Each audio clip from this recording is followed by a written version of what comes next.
What's up, and welcome. Before we start, sorry, apologies for the late running of tonight's show. I was running late from work, and yeah, I'll take that one. But before we start, we'd like to give a shout out to our sponsors. At Mask Familiar. So if you're after personalized masks, by all means, man, reach out, support your local. They have some customized, as you can see. They've got a lot of, I think, superhero ones too. Oh, there we go. That's popped up as well. So, fams, if you're after masks, please support your local. Great family, and they've also jumped on board with us and helped us out. But yes, at Mask Familiar. And again, sorry, before we move on, we usually give a little spiel about our podcast. So this podcast is created for everyone to share their stories, the battles that come with it, and also anything really. We, as a team here, create it as a safe platform for anyone to share. It doesn't matter if you're a superstar, but I guess we're quite fortunate to have people that are interested to jump on and share their life stories, because not many people do it. Not many people want to jump on and air out what they've gone through. But I hope that we can normalize this. We can normalize our brothers opening up, our sisters opening up, and we get to share that and pass that down to our next generation, the kids that are coming through, because it's okay to talk. We have to break that cycle, because it is okay to talk. By the way, I'm Teza. I'm Swanky the second. I'm Matthew. So, whether you're watching us tonight, joining us through the live feed, or listening to our audio podcast, thank you for joining us. Thank you for tuning in. Yes, thank you for tuning in. And just a quick disclaimer that every week we remind everybody that we're not professionals. We share stories, we share experiences in the hopes that everybody can relate or share back. And that's what we're hoping we get from tonight. As our chat will throw some questions up for us, or share stories.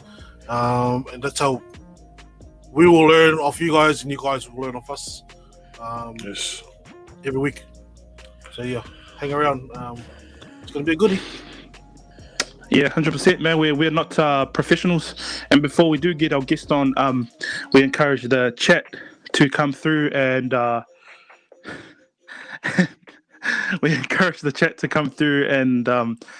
throw in comments, as they are doing already. They're already blowing up our live. Yes, and, thank you for joining us. You got questions for the questions there for the USO. I think the chat's already getting toxic before. Oh, I think our chat's drinking because someone said Terry looks expensive. Only at nighttime. Yes, I think we got some drunk people in the chat. But thank you for commenting.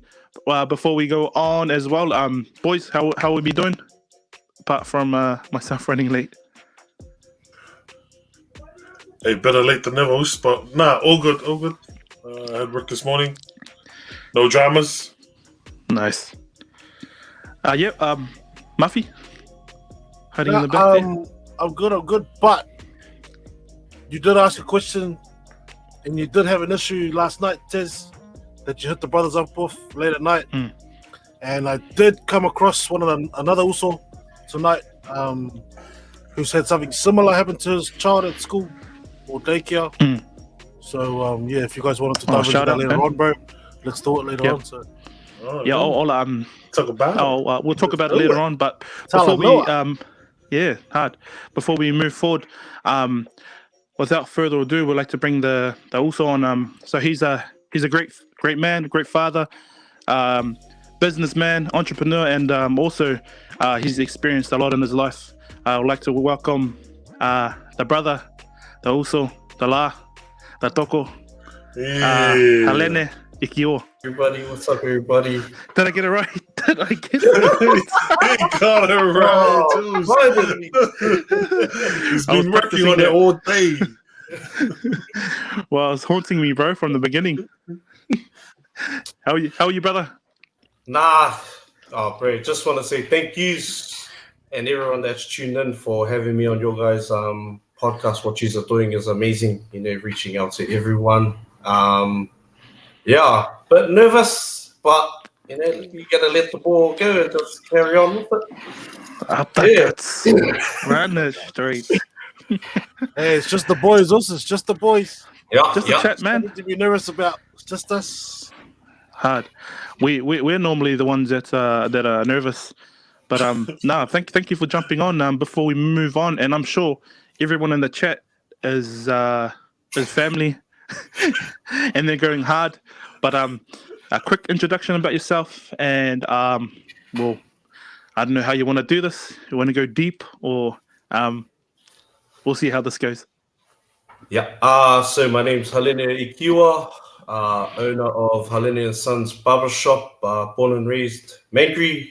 I've got two young boys, Sutton and Halaroi. Sutton's age 7, Halaroi age 5. Got a fiance, Tracy. Yeah, I've been cutting since I think 2007. Yeah, I've never really put the clippers down. Loved every bit of it. So yeah, that's us. Oh, and my siblings are, I think I've got 9 siblings, I think. Damn.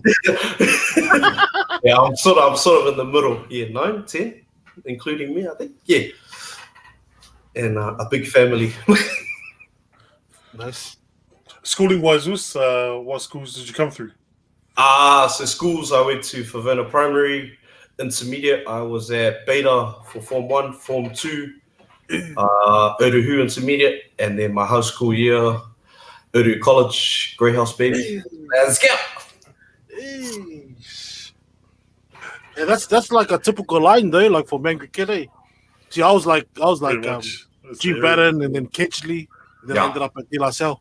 So there was like they used to do different lines, but yours is quite familiar too. It's like the old beta intermediate. So that was Beta Intermediate.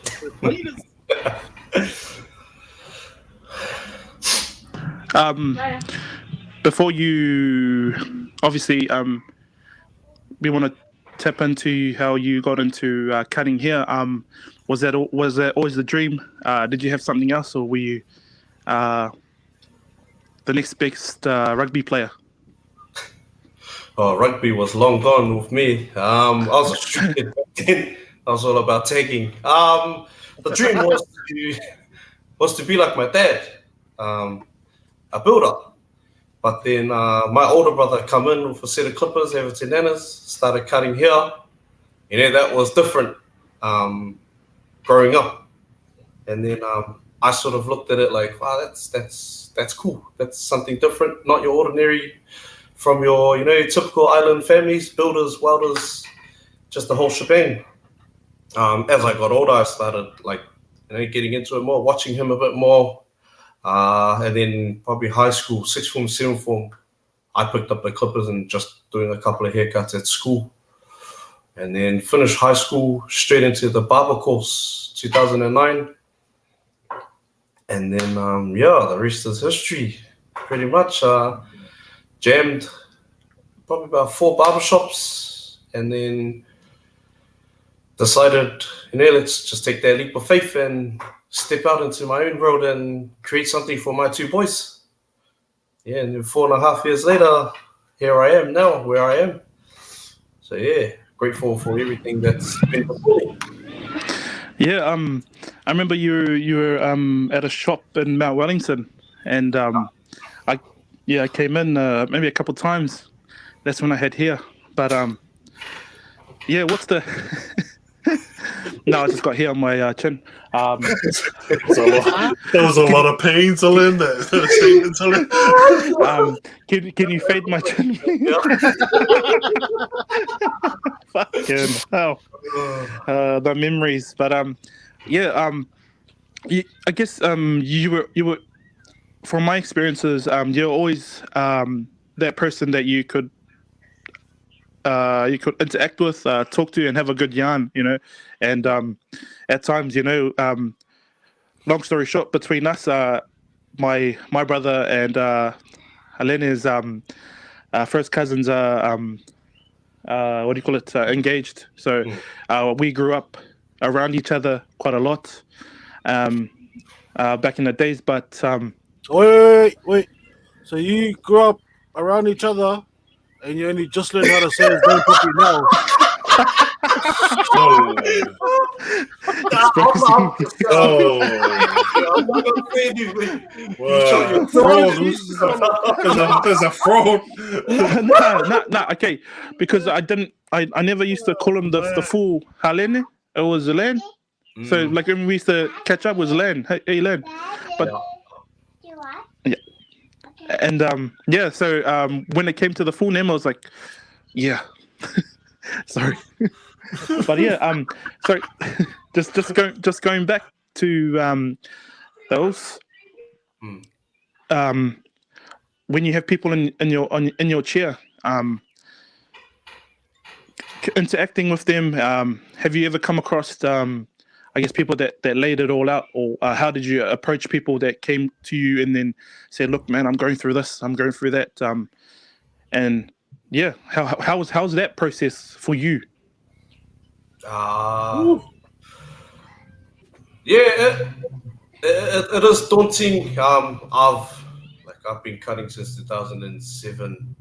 Bro, we've had so many customers come in with a lot of things on their shoulders. I guess I've got to be my best version for them. So it's I just got to be myself.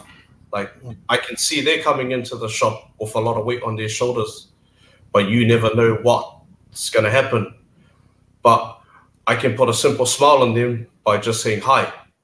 Hi can mean so much in a barbershop. They can come in with everything. You say that simple hi, they feel welcomed. And this is a safe haven for all the brothers that want to come in and get a haircut. But going back to the question, I don't force it on them to speak up. We just talk, and then eventually it comes out. So it's a normal conversation, but they don't realize that what they're telling me is what they're actually going through. And then even though the shop is busy, it's still just a one-on-one conversation. No matter, even if the guys, I'll have a full shop, but they're still happy and freely to open up because no one's sitting there like, yo, what's this guy going through? And they start, people start blasting it. It's not like that in here. They just mind their own business, and it's just an A and B conversation. Everything else is blacked out. And they end up walking out happy. We hug. I tell them we'll catch up later on if you want. And then I would express to them, are you okay if I get a second opinion with my partner? If they approve it, I'll go home and let her know what was said to me, so I know I'm at ease as what's happened. Because then something might be said there where I struggle, and I'm going home with it, and I don't know how to cope with it myself. So yeah. Bro, that's we don't give barbers enough credit for their job, because and we've actually had another podcast with 275 barbers, and they do an amazing job, as well as our barbers now, and for yourself. Do you guys have, and I know you said you go back and you have a platform for yourself to talk to your beautiful partner. But at the beginning, did you ever come across a time where you couldn't help someone that's come through the chair, or you've always kind of found some sort of you found Solution. some answers or something to help them? Yeah, I guess what it's cause, yeah, for like us, it's like we always promote every week that we don't have the answers. Yeah. Hey, so I think like it's like what Terry's asking is like, have you ever come across a situation where you didn't have the answer, but you tried to think, or like you thought, oh, maybe try this or try that? Because I know it's hard for us to let the brother walk out the door. Yeah, Feel like it didn't help him, mate. Like, yeah. so yeah, And exactly what I was trying to get at, because for me personally, if someone's opened up to me, like I felt it's my duty to like kind of give them something at least. But what I'm trying to say now is like, and sometimes we don't have the answers. We don't know what to say, and in the situation where maybe you've gone through at the beginning, or maybe throughout your time cutting hair, has there ever been a time where you're like, damn, how do I help this person out? If that makes any sense, bro. Sorry. No, definitely makes sense. There's been a few tough where I can't help them, but I can't let them leave at the same time. Like it's hard to let them walk out, and I feel the problem's not solved. Then it kills me. Like it messes up my mental state. Like I need to go above and beyond to find this answer for him, because I'm not going to sleep properly. But then we end up just talking later on, because there's something will hurt me later on. If I just leave it, something will hurt me, and then I'll get in contact with him. But yeah, I've had some tough moments where I've just, sorry, bro. I don't know, like I'll try my best. Sometimes it's just like, sorry, bro. Like that's all you can say at the time. Definitely. But kind of like at the same time, you have to let them know that like you are here, and you do that perfectly by opening up the shop to a lot of our people.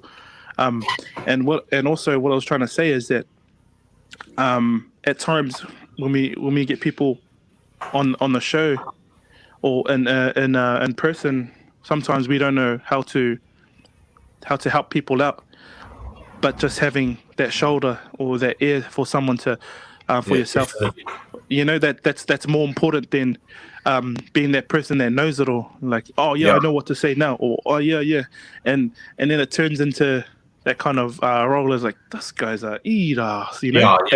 You know, you don't want to be that dude. And and also like, I think we have a question from the chat. Can we hear? Oh, sorry. No. Might be down the bottom. Shout out to the chat anyway before we go through. Shout out to the chat. It's a lot of messages. No, it's just like a comment. Can we hear from his partner? Shout out to the sis.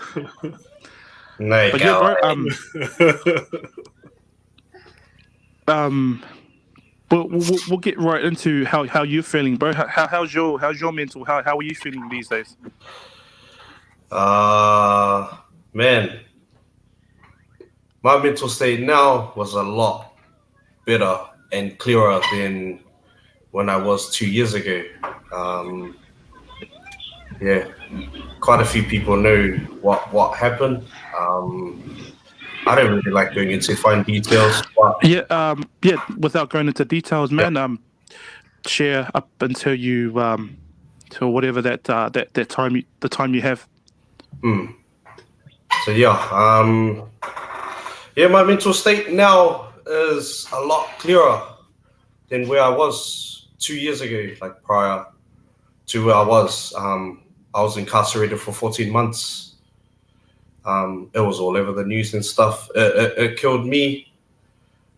Being where I was in that dark place, I didn't want any help. I was just being selfish. My mind wasn't clear, like drinking every weekend, thinking alcohol was gonna cover it all. But that was just like a, what would you call it? Just like a Band-Aid?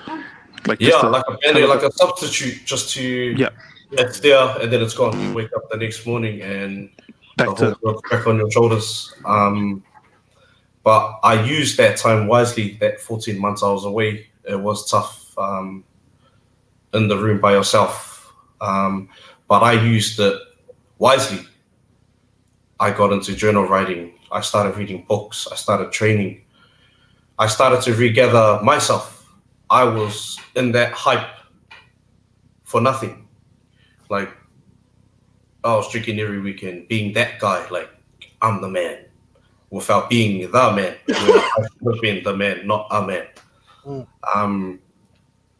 But yeah, I put everything out on pen and paper. I expressed how I felt to all my siblings through letters. I spoke with my partner every week at visits.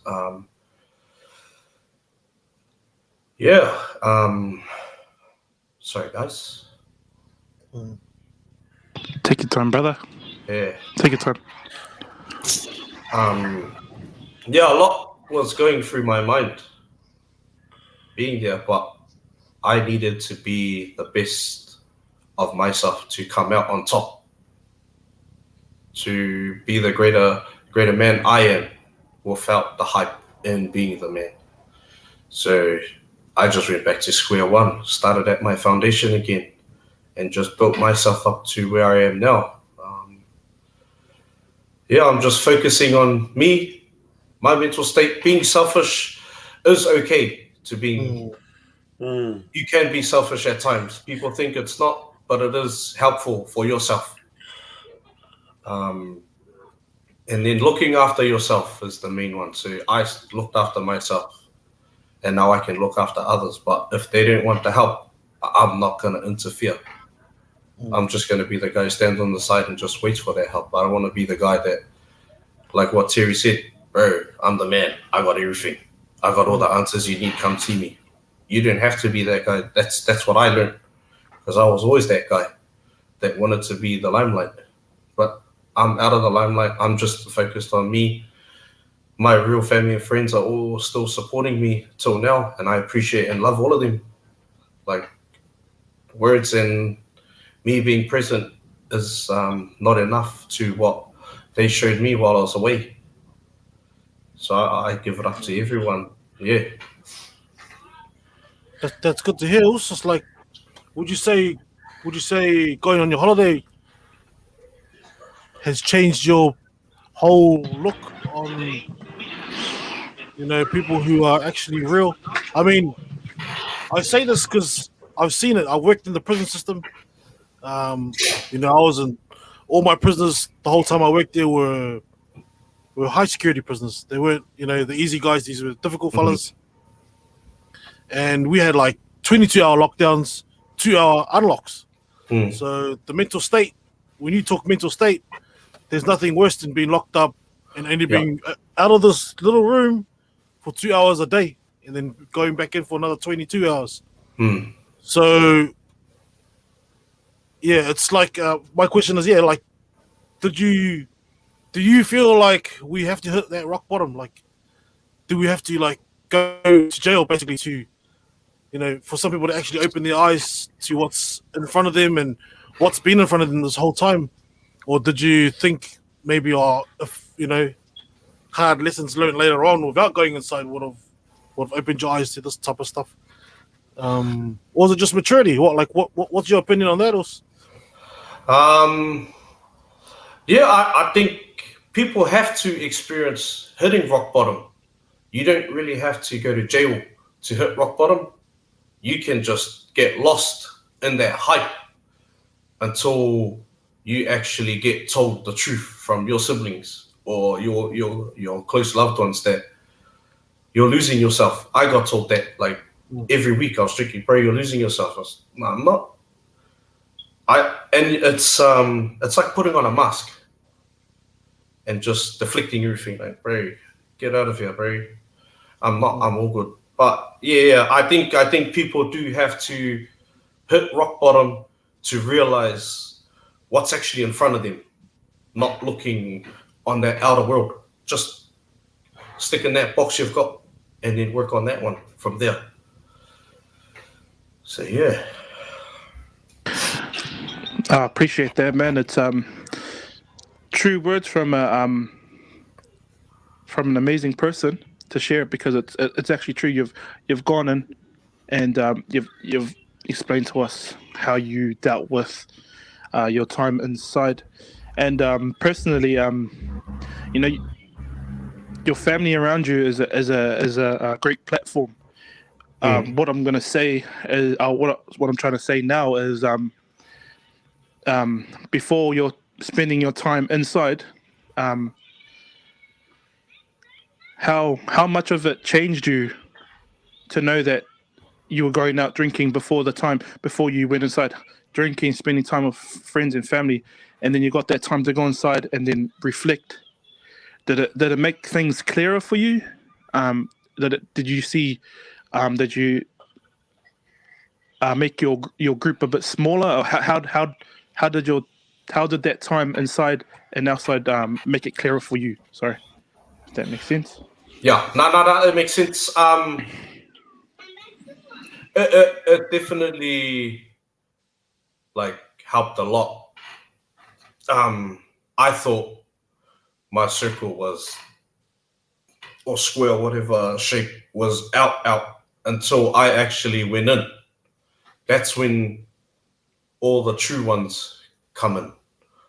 All my real friends. Like, I knew my family would stand with me all the way, but it was the friends I had. Like, I thought I had so many friends, but they were just there for the hype. Like, my day ones and all the boys, they know, they all tuned in now. Like, I give mad love and respect to them because they've been there with me every time I rang. They were there on the phone, checking in.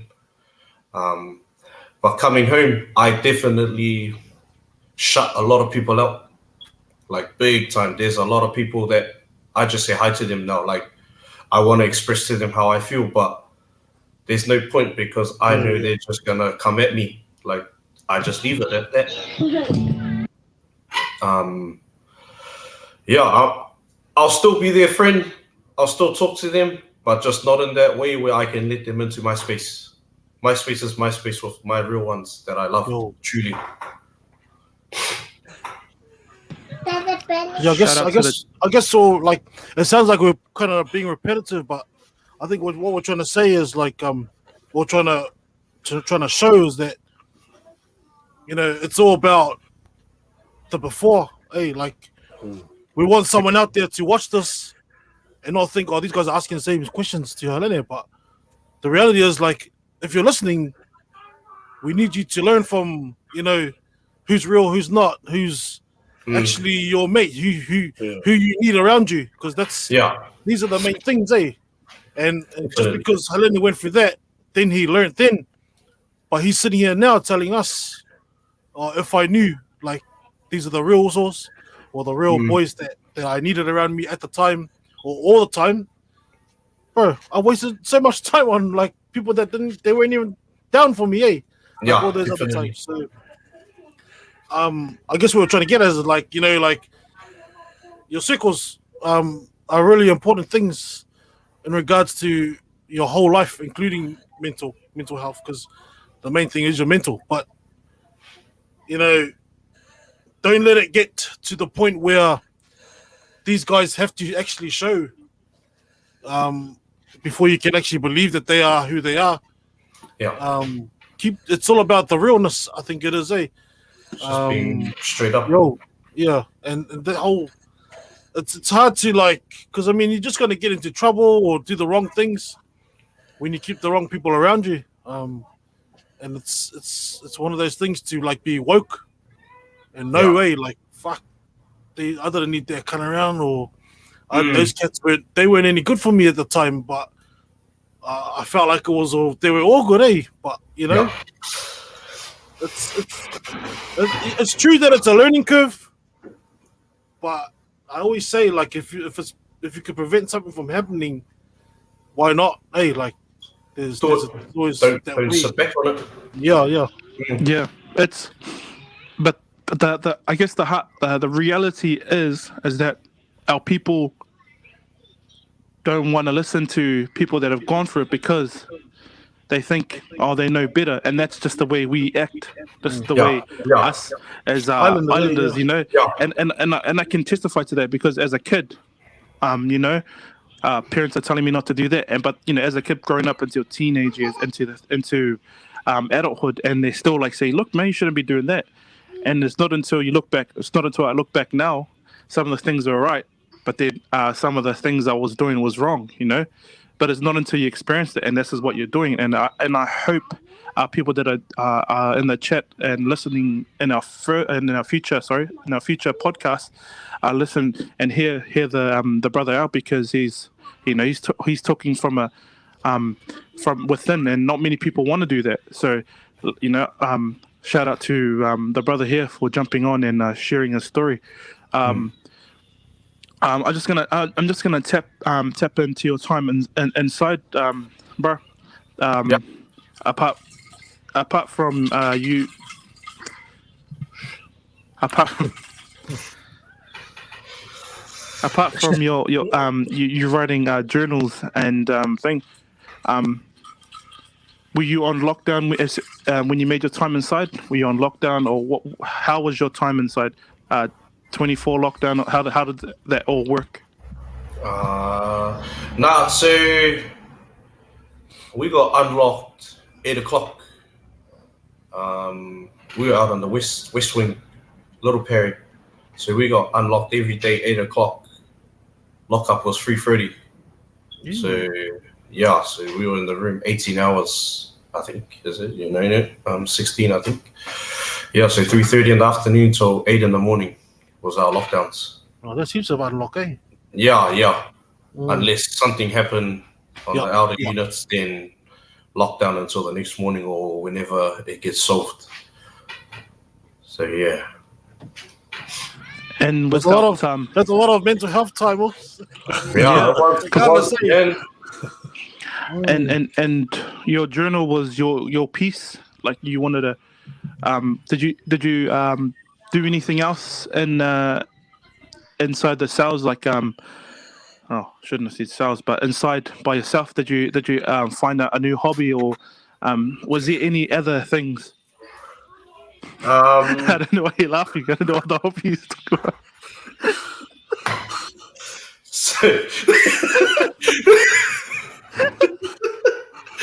Okay. Not that hobby, bro. Yeah, okay. I forgot the name, but it's usually a towel and a glove.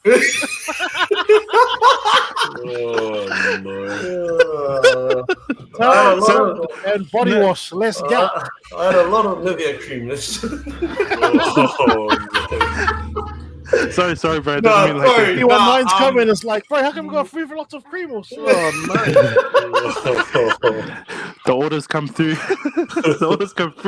Oh, okay. Shucks. No, I think so I sort of had a routine. Lock up 3:30. I'd have a power nap until what time was home and away?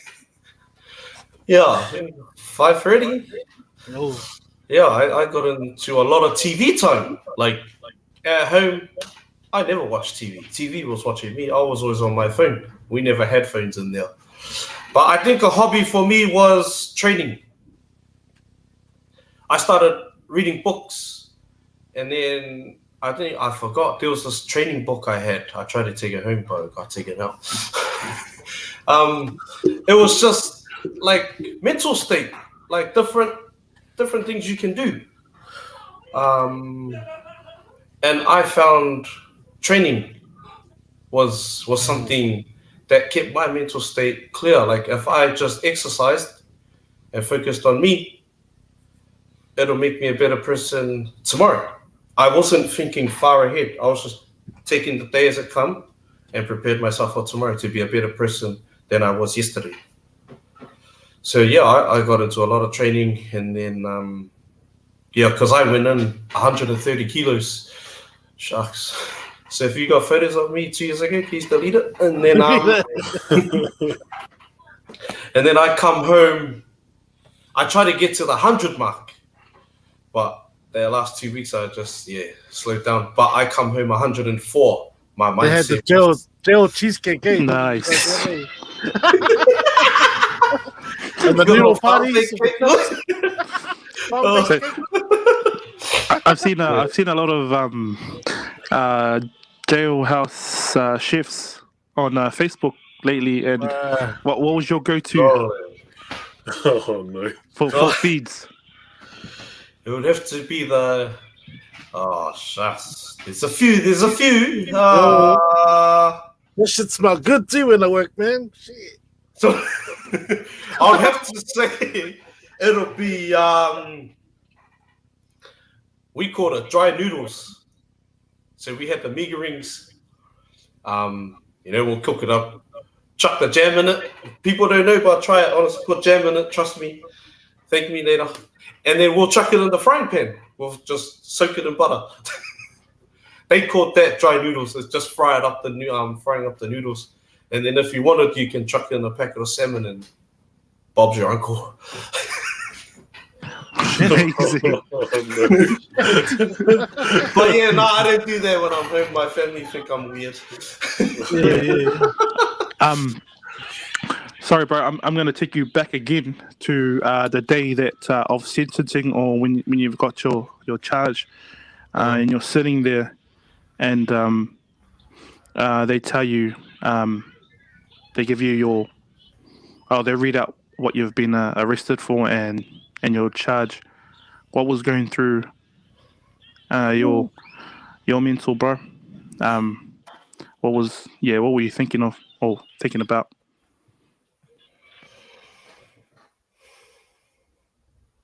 Shucks. I still remember that day like it was yesterday. One of the toughest days that I've not getting sentenced. I knew it was gonna happen. It was Mom's cry. Like she was so close, but yet so far. She was right behind me, behind the glass. Like, we got brought up to always make our parents proud. Like, that's not something I'm proud of. But just having everyone there, it sucked. Like, sorry, but it sucked. Just, it was tough. I accepted the reality of what happened. Like, I had to accept it. I was changing in there and starting to become one of them, like a part of the system when I wasn't. I had to stop lying to myself each and every day. I lied to myself for the first 3 months I was there. Until I accepted it, I started to change. But being in that dock, that was the toughest. Like, my mental state was wrecked. Just hearing Mom cry, that like messed up my whole mental state. Like, I was broken. Like, there's nothing you can do. Like, as much as I wanted to jump over that glass and just tell her I'm all right, I couldn't even look her in the face when I walked off. Like, I just looked at her shoulders to make it how I was looking at her, but I wasn't. And I just told her, I'll be home soon. I'll see you after. And I just had to leave. Like, I couldn't do anything about it. So, yeah. Damn, us. Shadows. Thank you for that, man. Because in all seriousness, if you haven't been in court and to hear the judge or them read out that someone you love, someone, and I can't feel what the brother's feeling, but I felt it when my brother went inside, and I've shared this with on a podcast a while back, and it's the heart. You actually break into pieces, and it's really difficult, and I like thank you for sharing that, Lam. So Thank good, you, honestly, man. good. It's and to the chat, thank you for commenting. I think there's quite a few that have gone past, and I wanted to touch on. I'll slowly get through that, but again, bro, you said bye to mum. You made your walk to the back, and then now, what then happened with how you were thinking, and where did they take you? Did you have to sit at the back? How were you? What was going through at that time when you were making your way to the back? And just let me know if I'm going too far. No. That's all good. It'll sound wrong, like saying it, but I was happy. The court cases and everything were over. I could focus on getting my programs out of the way so I can get home quicker. I knew what programs I needed to do, so I was already in that mindset and mind state of get back to the prison, get back into the unit, start pushing the guards to get me out to where I need to be so I can get home to my kids and my family. So yeah, we were held back for a couple of hours just to wait for our papers. Lawyer came down. She said family sends their love and all that. But yeah, that was all going through my head was I'm happy the sentencing's over. I need to get what I need to get done ASAP, not just ride out the whole leg because I'll be missing a lot of time away from everyone. So yeah, I think I ended up working in the kitchen and I started pushing on guards to get me, the higher guards, or the ones that are management, to try and get me into programs because I wanted to go home. They saw who I really was. So they tried to make, emails happen, try to make things happen. It took a while, but I eventually got it done and then ended up doing my program. I think I didn't even finish it. I think I got released 2 weeks before finishing my program.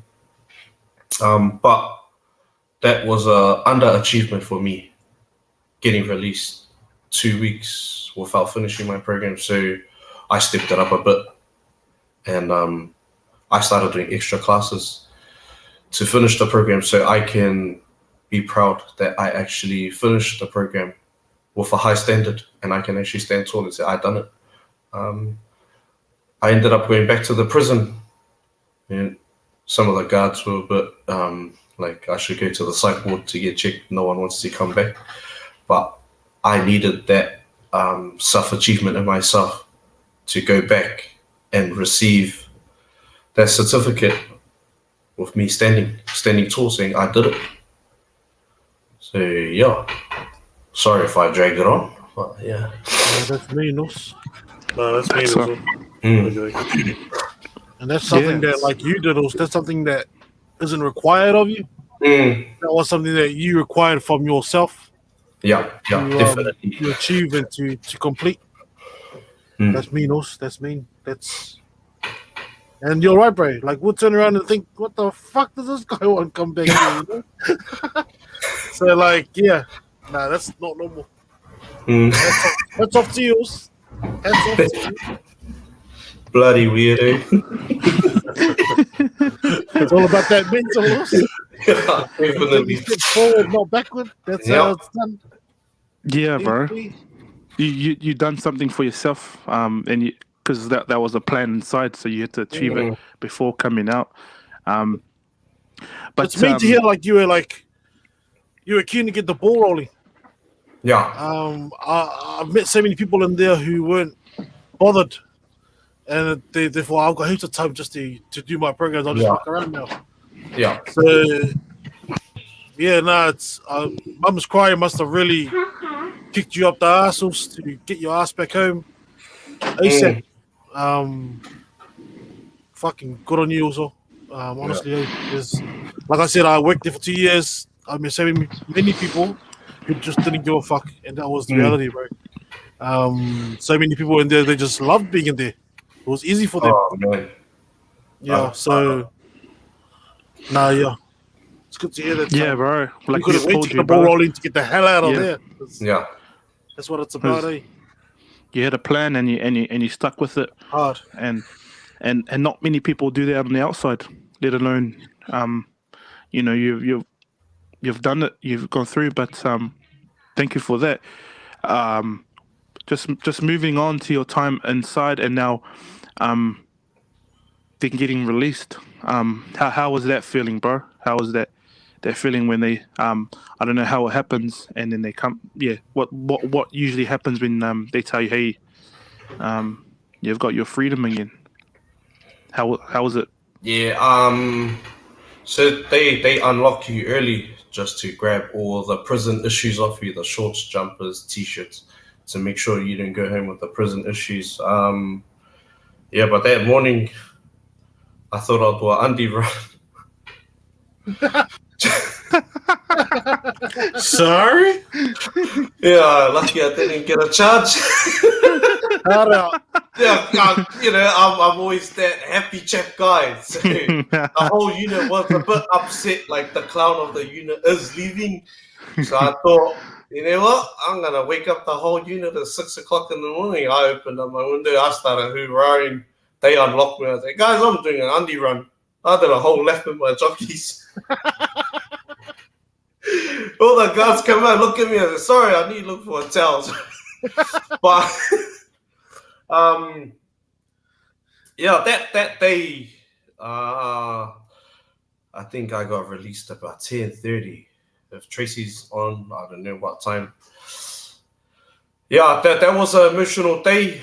The boys did a haka for me. Go away, Steve. Yeah, the boys did a farewell haka, the tika tonu. Hey, that one. Oh, that's the boss lady. That's yes. Yeah, they did tika tonu. I did the niue and takalo back to them as a thank you. And then I got my property. They released me straight from Unit 6, and then I went up to the CAF. Tracy was there to pick me up.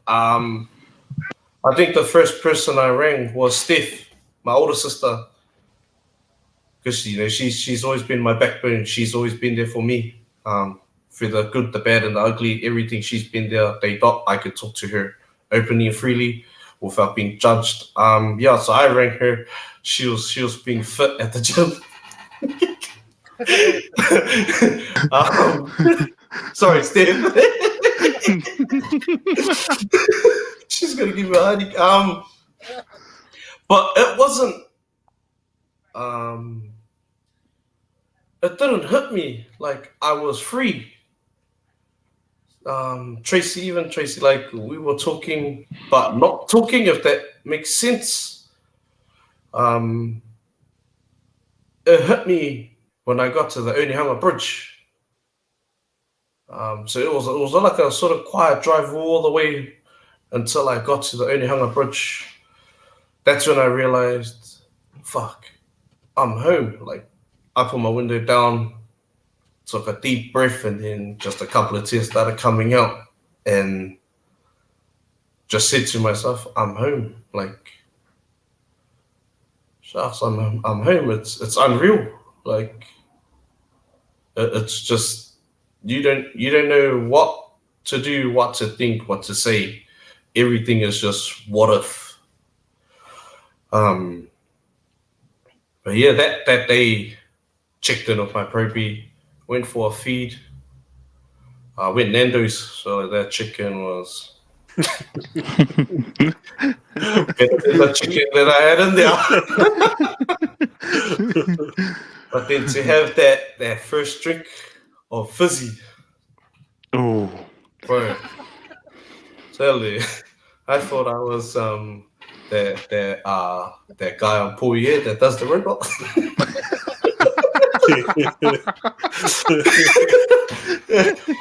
Yeah, that sugar rush you get from your first sip. But yeah, that first day was tough. It was tough. Like, you're free, but you feel in your own mindset. Like, for me, in my own mindset, I didn't feel free because I was so confined in a small space, and it was so restricted to the rules. You had to follow them. You couldn't overstep it or anything.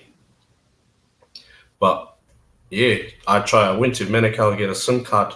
I just went in and out. There was too many people. People did tell me inside, like, it is tough your first couple of days. You'll overcome it though. I was thinking, nah, I've only been here for a short amount of time.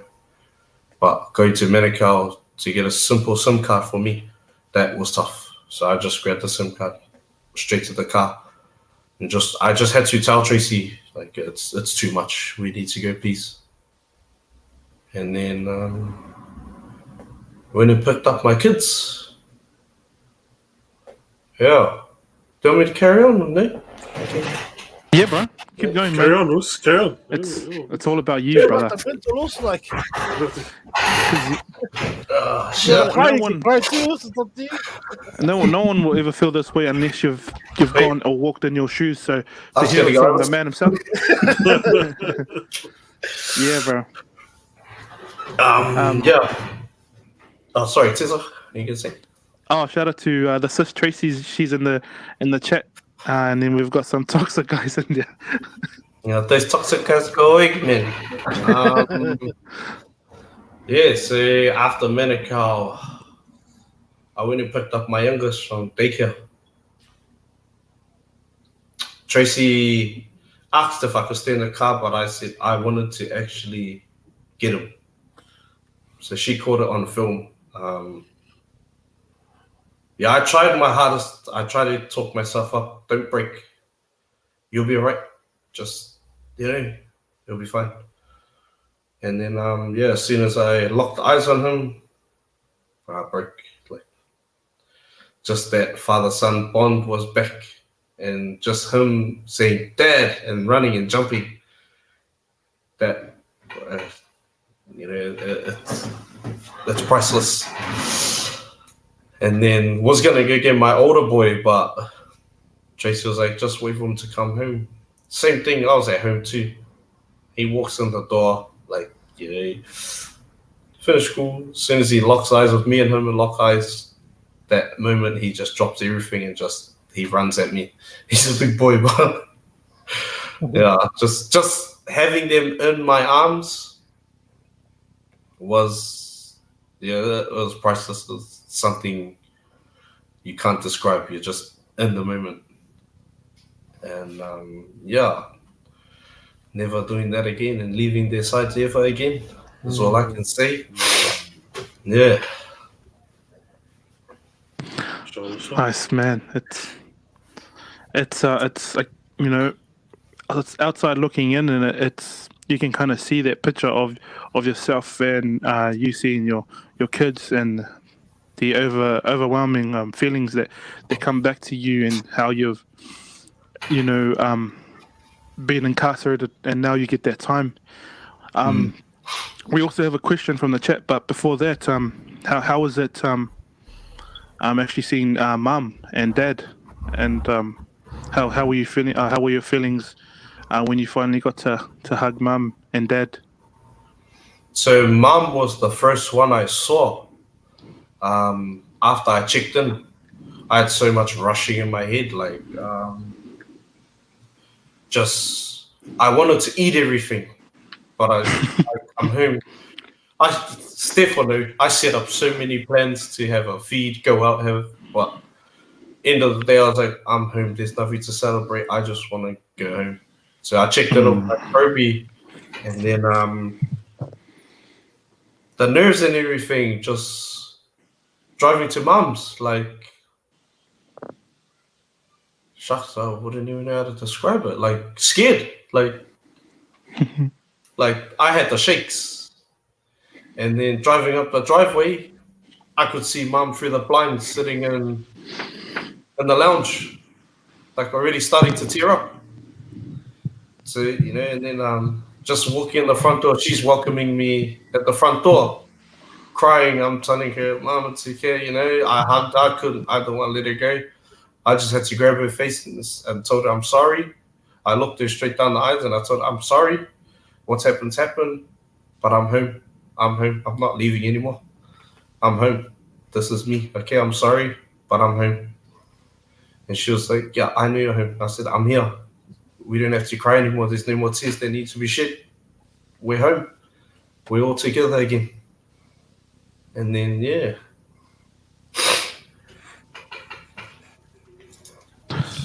Sure, brother. Man, and it would have been amazing just to physically touch the loved ones that you have around you too. Yeah, definitely. I remember, sorry, I don't want to make this about me, but quickly, like a similar situation when I saw my brother come home, it was surreal because, you don't, like, it was a surprise to myself. So seeing him, like, I just didn't know how to react. And again, being a male in the house that we grow up, like, we couldn't show our feelings. We couldn't show that. Giving him a hug. All we did was just shake hands. But we knew deep down. And then he was riding home to myself and the rest of the family. He will say stuff like "I love you," but as soon as I saw him, like, that man, that proudness popped back up and said, oh, he just shake his hand. But in reality, I wanted to, like, fucking, like, hug him and it's all different now. With my brothers, we still a work in progress, but it's something that it needs to happen. It needs to happen within our brothers and within our friends and family, because if we don't say the words that we say now, it's gonna, there's gonna be a day where it might be too late, and you don't want that. Yeah, and you don't want to go. You don't want to experience that pain again. And you've experienced it, and I'm sure the brothers here also the chat. So there was a question from the boss man. If there's any other Swanky, I think there was a question, or if there's any other questions up there. Just a question, Halene. What was some of the biggest challenges adjusting to life outside again? Or some of the biggest challenges adjusting? The regimes of time. Because I was tired by 4:00 because we were so used to getting locked up at 3:30. I think just the time regimes and the freedom you have. We don't realize how much freedom we have out here. We take advantage of it because it's so small in life, it's normal. But yeah, just the freedom you have. I found that one of my biggest challenges. I didn't sleep the first 48 hours I was home because I could still hear the guards doing master check every 2 hours. I could still hear the keys jingling along their pants. But when I did fall asleep, it was tough, like knowing that you're sleeping with your partner when you're so used to sleeping by yourself. There's a lot of challenges. That's just our basic daily lives we live. Like I can name a few, but that would be my biggest ones was the time regimes and the freedom you have. So yeah, thanks, Lance. Shout out to Sammy Sosa, Steph. Who else have we got? Sam. Can you all go please? Fulumors, Chupapi. Chupapi, Munanyo. And also all the people that have actually come in and jumped on the chat, man. Thank you. We're not finished here yet.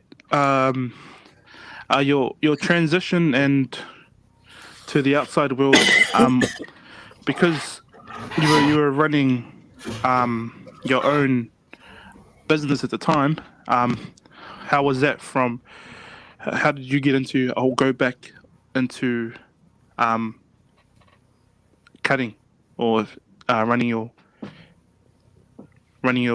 business, bro? So I had a plan to have that whole week off, but Tracy didn't want me to. She wanted me to try and just get back into my swing, come out me. Everyone knew me as the happy, cheerful me, and she just wanted me to be the best version of me and come out and just carry on with life. I came to work that day. I got released just to look at the shop again, like to feel a swing of it. I tried to do everything at once. I shouldn't have done that. But yeah, I came, we pulled up to the shop. I couldn't walk inside. Like, I'm going to be honest, I didn't like it one bit. It was tough just because of what happened involved the shop.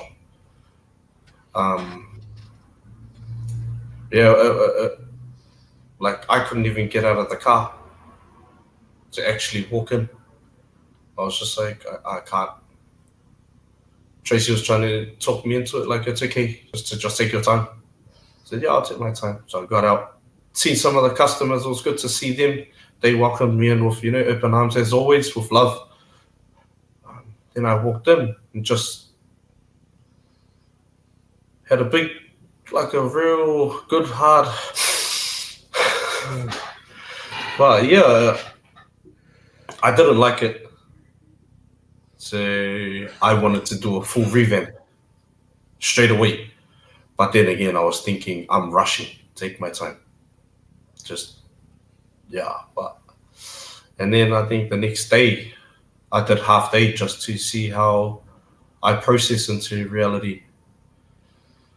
Yeah, but my haircuts were a bit slower. I was a bit ashamed at myself, but I just...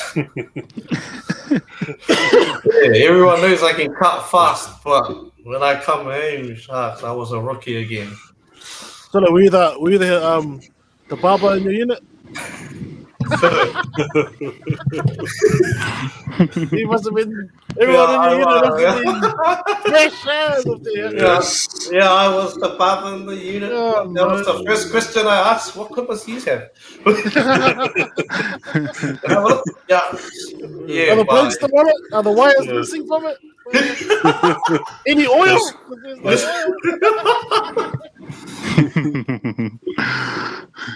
But yeah, I tried to. I pushed myself as hard as I could, but to not over push myself because I knew I could. I knew where I needed to stop. Like there was a limit I knew, and there was a boundary I couldn't cross. So I just did the best I could, and then when I had enough, I left. So then I just had to keep telling myself positive self-talk, pushing myself, keep going. You got it, bro. You got it. It's all good. You're home. Just keep going. That's all I kept telling myself was just keep going, keep pushing. And yeah, I eventually got back into the swing of it and still slow at cutting here. Well, I think like a massive part. It sounds like a massive part of this. Your not. I wouldn't say it's a comeback, but just your new routine is like hats off to the missus, like to your support. Your support team at home. Sounds like your support team just fucking eased you, let you do it your way, which is probably, in my mind, or if I think about it, and from what I've been hearing, it's probably the only way to do it. So hats off to your support team. Yeah, definitely, man. The foundation was They've strong, been man. there 100 Yeah. days, so Yeah. mean. Halene, Yes. coming like after your holiday and that, being aware of your mental health or mental state, how was that conversation with the boys? Like when you wanted to let them know, like there's a thing called mental health, like checking in with each other. How did you get that conversation going? For the barbers or with your boys? Yeah, that, I guess it was just my own personal story. Like, we all knew where I was, and we all know where I wanted to be. But the first thing I put up to them was my boundaries and learning to say no. Because if you're not going to have boundaries or be man enough to say no, then your mental state's just going to go out the door. And then I managed to tell them it is okay to reach out, because I did a lot of that in there to get feedback. It was blunt, it was reckless, it was raw, but it was the truth. And now the boys reach out to us. It's the truth. And the good thing is, it's from us, our own boys that love one another to the end. So yeah, I think it's just opening up clearly, using I statements, and just being you, being raw, accepting it without deflecting it and being aggressive back to the one that's telling you what mental health and mental state is all about. So yeah, Charles, thank you for that. thanks, bro. Sure, bro. I think there was a question. I think Sam is being demanding. Question from Sam here: what inspires you to be a barber and to continue being a barber, especially after what you've been through? Shout out to Sam Sapozo. Shout for tuning in tonight.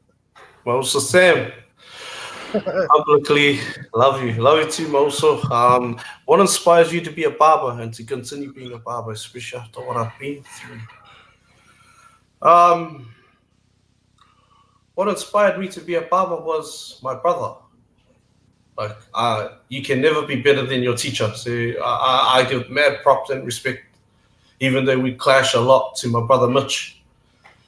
Everyone calls me Little Mitch because I can't help him, but no, I'm Halene. And to continue to being a barber,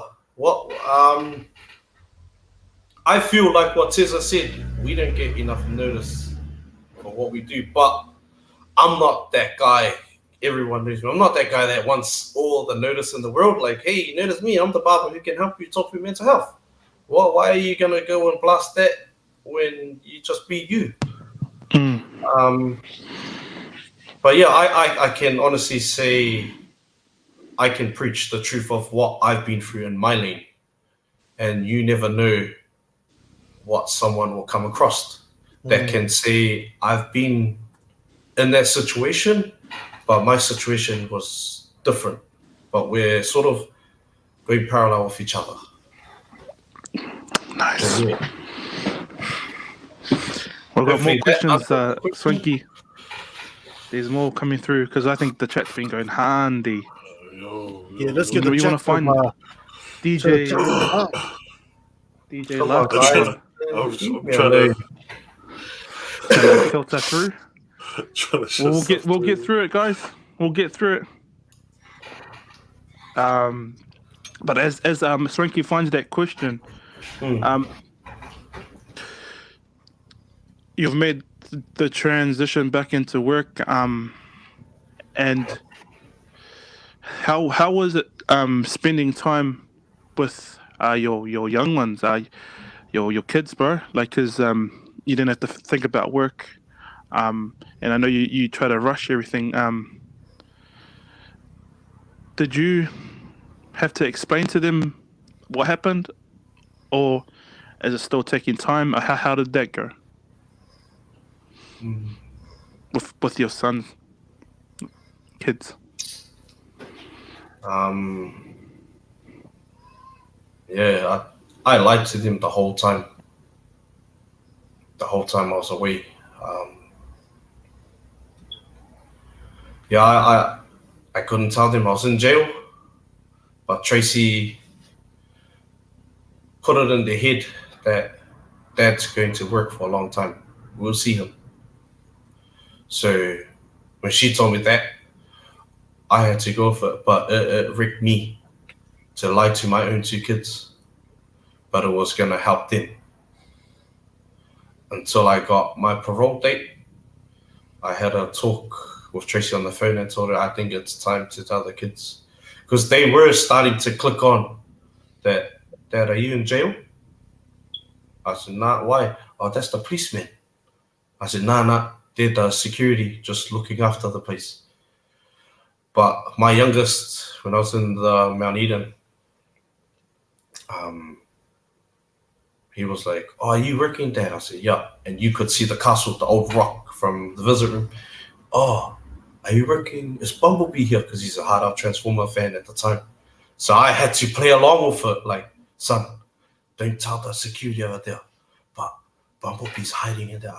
Me and all my friends here, we have to go fix him because he's got a sore back. Yeah, so I had to just lie the whole time bluntly, and then they would go to the window like, Bumblebee, that's me, Harlem Roy. Start waving. I said, put your hand up. The security's looking. So it worked until the day I told them, Dad, sorry.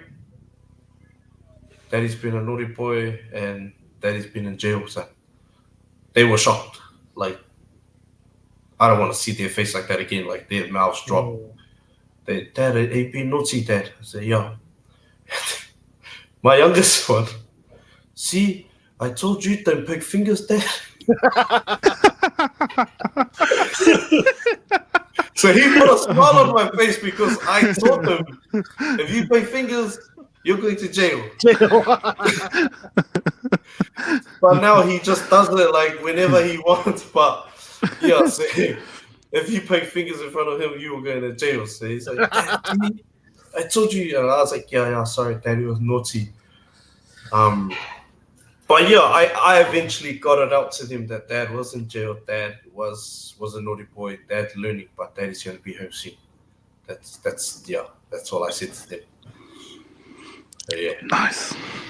So this, I found a question from the chat. Oh my gosh. From DJ Lux. If you didn't go through what you did, would you have seen who your real ones were that you see today? No. So, if you didn't go through what you did, would you have seen your real ones that you see today? Nah. Like, honestly, no. Like, I just thought everyone was real because I was caught up in that hype. So, yeah, it's just a big, bold no. But I'm happy I did go through that because I even let some of my day ones go from birth, from childhood. But it was to keep me happy, keep me sane, and keep my mental state where I needed to be. I was selfish. I needed it. And I didn't need anyone looping around, hanging around like they were real when they're not. So it just had to be cut all ties or just keep being fake. And I was over it.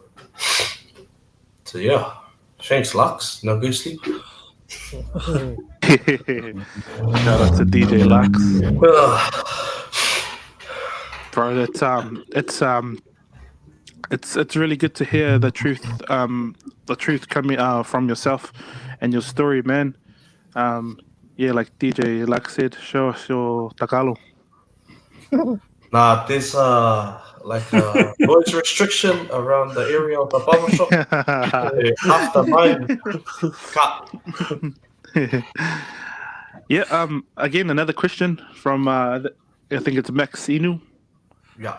Future plans 2 years from now. Oh, future plans. Everyone's gonna know what this one is the wedding. Oh, I've been holding it off for ages. I Put a ring on it. oh, Put a ring on it. They sent up the army to get you. I had big dreams and plans that I'm still in the process of. So 5 years with the shop here, I wanted 2. 10 years, I wanted 3. If I could hit that, I was going to go overseas. But that was me just thinking just here, bang, bang, bang. Now, I think I'm just focusing on 2 years from now. It's trying to get mental health out. Like, that's my main, is allowing us men to speak up. But the wedding is first. The wedding is first, guys, man. Priorities. Tits up, man. You just smile. It's the wedding, and then just mental health in general, man. We've got to get it out. Like, that it's a normality in life. Like, you can just wake up and speak freely without someone checking in with you. You can just go, hey, bro, my mental state is here. How's yours? Like a normal conversation. That's massive. Yeah, you've been doing a lot of work outside of cutting. You've also traveled to, and I think it was with Barberhood, and you guys are doing the work you guys are doing, going out to different communities. How's that going for you, and with the mental health project that you're pushing? Yeah, so Barberhood is a barber collective of, I think, 12 barber shops. I think there's about 20 of us all up. We built that foundation first for us, barbers, because, like I said earlier, people come to us, offload to us. Where do we go?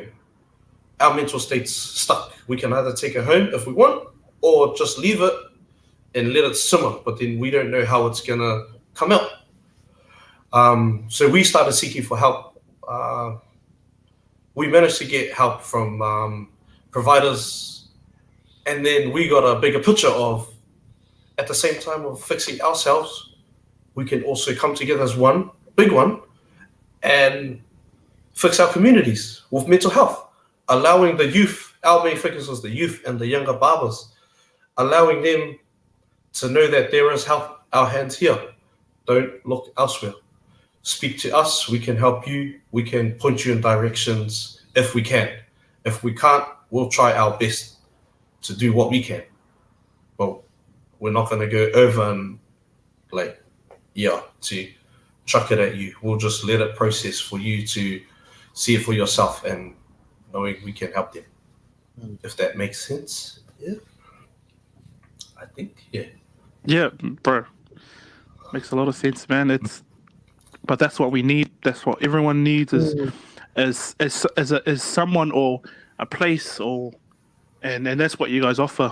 You know, especially with I know that personally, from a podcast we've already done with 275, they offer their place, and now hearing that obviously you've been doing this beforehand before this podcast, bro, it's so good to hear. It's so good to hear that our own people have a place to come in and share with you.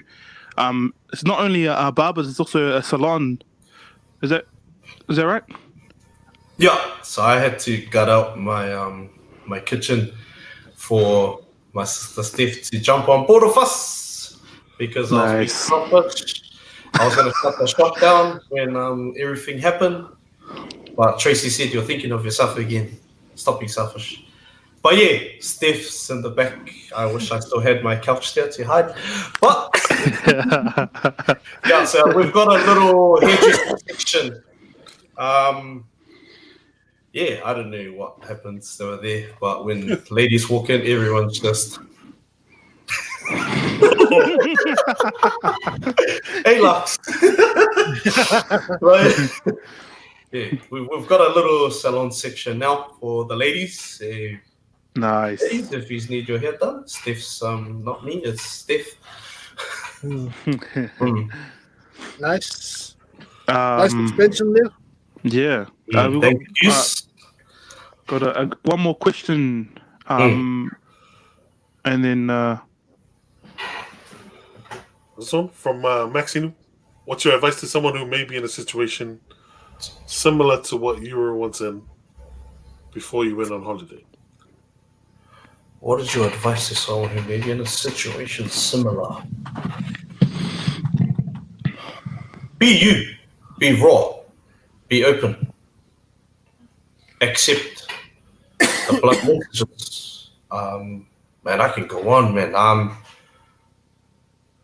Speak to your siblings. Don't hide from your loved ones. Because I was once that person. I hid everything from them. Why? When they're the ones that are gonna be there standing tall with you in the dark times. So I'd say take it to your safe haven. Accept the feedback they give you and focus on what you need to change. Yeah. If that makes sense, guys. yeah, well, nah, it does, man. Someone said everyone in the chat is getting invited to your wedding.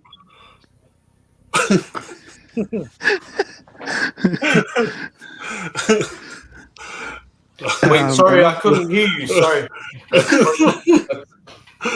It's loss of hearing. If I win the lotto and you can fly to Dubai, bro, you're more than welcome to come.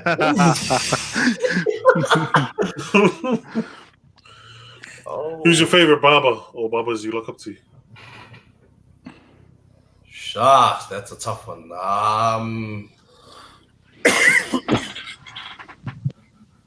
My favorite barber. I've only got one, and I'm still blessed to actually cut his hair. Pule Tulisi.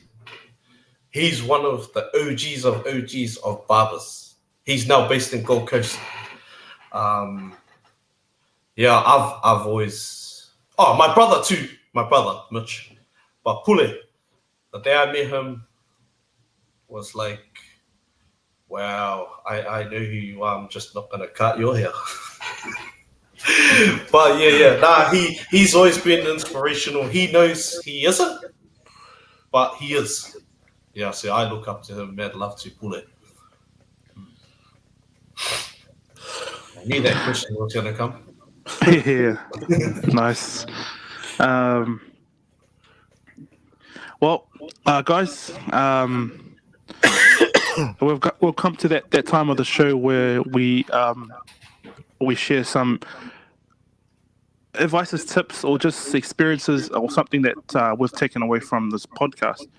We share it, and in the hopes that if you do hear this, yeah, take it on. If it's not yours, then don't worry. But yeah, it's just advice. I will start with Swanky.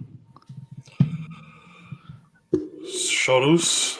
First and foremost, thank you, Halene, taking the time to jump on our little podcast and share your story. Thank you. As we say, sharing stories in the hopes someone out there is going through it and help them, guide them through their struggles as well. So thank you for taking the time. Thanks to the chat, but for this week, I think I'll say the best gift you can give yourself is time. So take time for yourself. That self-care.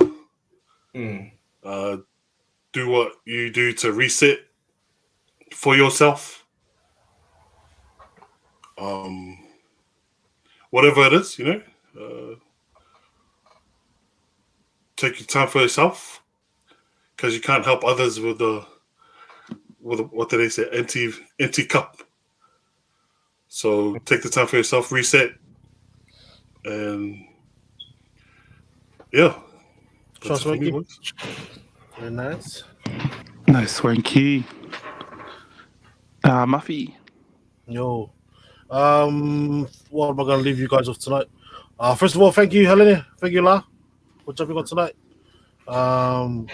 Also, thank you for always jumping on the show via the chat when you're not a guest. We also welcome you Bro, back to the show 100%, at bro. any time. You're You want to always jump on welcome. like this. The Yo. door's always open. Us. Just flick us a message. We'll send you the link again. But what I will leave the show with tonight is for those of you who think that mental health is not a thing or have never heard of it, it's real. It's an actual. It's a thing. It's a thing that people go through. Don't think it's just something that we're saying on this podcast and doesn't happen. It's massive in our community, Polynesian community. It's massive within our, Māoris, Islanders who have traditions and culture and religion. So please, believe that there is such a thing, mental health, and understand that our people who we love the most suffer from it the most. So yeah, that's what I leave you guys with tonight. Let's Shuttles. Also, there was a message a while back. Shout out to the Boom Kings. So that's I guess Helene's team. Yeah. Shout out. Yeah, shout out to them for jumping on the chat.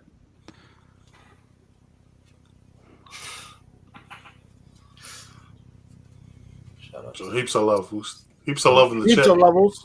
Heaps of love in the chat. Heaps of love. Yeah. Yeah, it's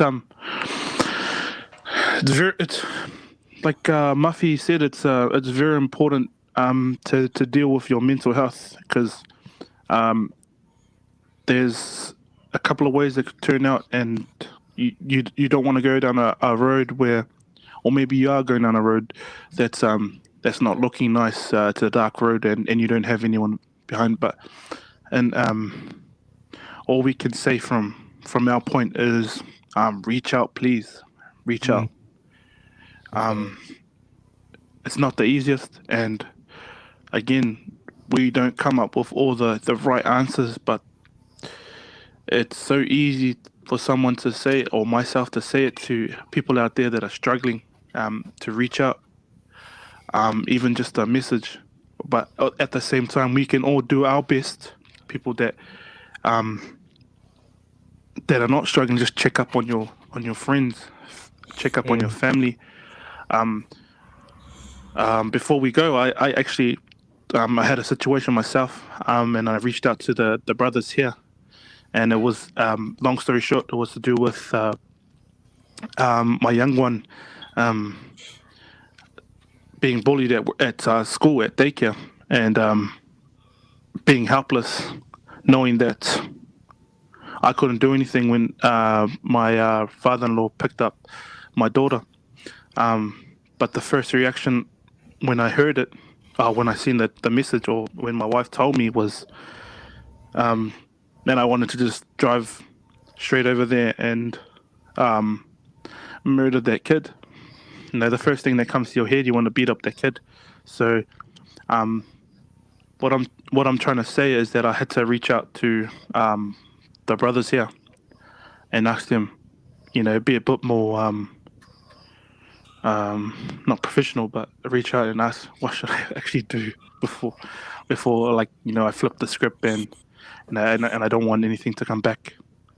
So the brothers gave me some good advice, and I followed through with it. At the same time, I had to drop my kid off in the morning, rocked up, and as any Islander parent would do, is have my eyes open, eyeing out all the 2-year-olds, eyeing out the 2-year-olds, the 3-year-olds, the 4-year-olds, looking around.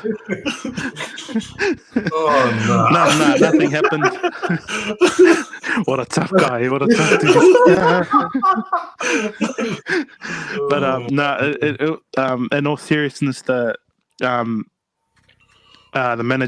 manager came through and spoke to us. Spoke to myself. My daughter was off running. Just feeling that this helplessness. Yeah. anyway, I diverted away from that fucking the advice. Is the No, reach out no, part. it's good, Terry. Because sorry, Halene and No. Frankie. But you reached out to us last night. I was scrolling through earlier today, and one of the Usos, Ben, who's tuned in, he actually was going through the same thing with his kid, and it's not something that's nice, bro, and to know that it's happening to such kids at such young age. I gave him the same advice that I gave you, and I hope it worked for you, Tessa. I know it would have been hard for you to sit still and not do what Terry in his mind said to do, but those channels, go through those right channels to deal with it. I think is more suitable in that stage. But yeah, I think it's another whole topic. Yeah, Maybe we can run another podcast on. yeah, definitely, bro. Touching on that, and I'm keen for that because we all have kids, and you actually are quite helpless because these kids are so young, and they're acting up. It's like, bro, me and your dad one out to his dad, but it's yeah, it's definitely it definitely happens. And to hear that it happens to people that are close to you, it sucks. Yeah. So I think we'll run that on another podcast in the future. Mm. And I'm keen for that. But yeah, hopefully Papa's okay, Cesar, and Ben as well. Hope the son is all right. Nice. Yeah. Mm. Thanks, bro. Back to again. If you are going through the experience, if you got any tips for myself, as a father and as someone that's going through it myself, message me, come through on the page. If Halene, you got any tips for myself? Bringing up my girls. Yeah, bro, I'd love to hear it. But regarding advice I've taken away, I think one good thing, there's many nuggets that you shared, Lena, was, it sometimes you have to hit rock bottom to see who your real friends are, and when you have someone like yourself share it and actually go through that rock bottom, this is the best way to deal with it, is by listening to the brother here and how he's dealt with it. So again, a big shout out to yourself and your family for letting you, our family for letting you take time away from them and spend it with us tonight. Shout out to the sis, Tracy, and all the fams that's joined in. Thank you so much. And I'll hand it over to the brother. I just massive shout out to you guys for having me on the podcast tonight. It was really tough and daunting going about my day today, knowing that I was going to be vulnerable to a lot of people on the podcast. It's going to go viral, I hope. If not, that's all right. I think my advice is, I wrote it down. I don't know if it makes sense, but my first one is just know your real ones. One of my usos, he was there for me from the day I got charged. My uso Sam and his partner Halene, I love yous all the way. But everyone that has supported me through everything, from when I hit rock bottom to where I needed to be, where I am now, words can't express the love I have for all of you. If I could, I would give you a free haircut, but like Tessa. But I think there was a quote I did like simmer on, not a quote, like a saying that I simmered on, like from when I got asked about the podcast, was, don't go looking for help, if your safe haven is your back doorstep and you haven't spoken up at home. Reach out to your loved ones first before you enter someone else's door. Yo. And saying that is take it home. Get real feedback and input from your loved ones before you go to someone else and get feedback from them. So yeah, thank you all. And it was thank you. That was actually heartfelt, man. That's actually thinking about it, and it's that was a really good, bro. Could have been more spot on than that, Us. Exactly. And without further ado, man, we'd like to thank you, Halene, for jumping on again. You are amazing. Did you say my name properly, please? Disrespect. You need to spell it different. Sounds like it's Len. Len. Land. We'll just say land. We'll just say land.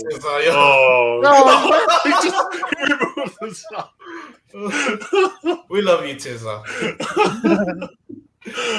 Well, thank you so for taking the time. Yeah, thank you again. Man, as always, you come through, support the show. Appreciate it, Us. Even though Tessa says your name wrong a million times. Thank you, Us. We had to just spend an hour and a half talking with you, bro. That's all good. Yeah, and still, Halene. Excuse me, he's from Texas, and I am from Texas. And you just grew up together. Anyway, this is for the boys podcast. I'm Tessa. Second. Love you so. And I'm Halene. It's the one and only Halene. One and only. So far, so forth.